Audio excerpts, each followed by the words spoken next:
नाही तर मी तुम्हाला परत सांगितलं की ते मोठे नेते आहेत, त्यांचं डायरेक्ट लाईन वरती येते म्हणतात त्यांच्या म्हणण्याप्रमाणे, की मी डायरेक्ट मोदी साहेबांची माझी लाईन आहे, अमित भाईंची लाईन आहे माझी, ते असं म्हणतात. परवाच म्हटले ते, मी ऐकलं आपल्या माध्यमातून. त्यामुळे हे मी सांगू शकत नाही, कारण मी माझ्याशी काय आता कुठे राहिले ते, त्यांच्या गावाची ग्रामपंचायत सुद्धा 7 लोकांची त्यांच्याकडे आता नाहीये. ते दूध डेअरीचे चेअरमन होते, त्याच्याकडे एक त्यांच्या स्वतःच्या पत्नी सुद्धा त्या ठिकाणी पडल्या जळगाव जिल्ह्यामध्ये. आमदारकीमध्ये सुद्धा त्यांची कन्या त्या ठिकाणी पडली. त्याची बँक होती ती सुद्धा त्याच्याकडे काय राहिलेलं आहे.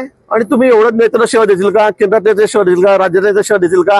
मला वाटतं जर दिवा विझलेला आहे त्याच्याबद्दल तुम्ही एवढं का बोलतायत मला कळत नाहीये. आता मी ते सांगतोय की त्यांचं डायरेक्ट हॉटलाईन केंद्रात आहे बाबा, आमच्यासारख्या छोट्या कार्यकर्त्यांना माहित नाही. गिरीश भाऊंना कदाचित पूर्ण माहिती नसावी.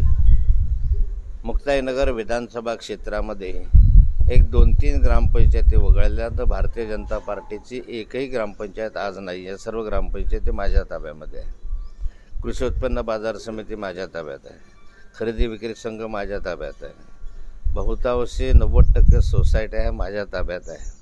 आणि साऱ्या ज्या संस्था आहेत त्या संस्थांवर माझा ताबा आहे. माझी ग्रामपंचायत ही माझीच आहे. त्यांना चुकीची माहिती मिळते की कोथळी ग्रामपंचायत दुसराच आहे. त्यांनी येऊन त्या सरपंचाला विचारावे की तो कुणाचा माणूस आहे. आणि त्यामुळे दिशाभूल करणारी माहिती करणं. दूध संघ माझ्या ताब्यात 7 वर्ष होता. जिल्हा बँक माझ्या ताब्यात 7 वर्ष होती. आता एक मताने ते पडली किंवा परत निवडून येईल.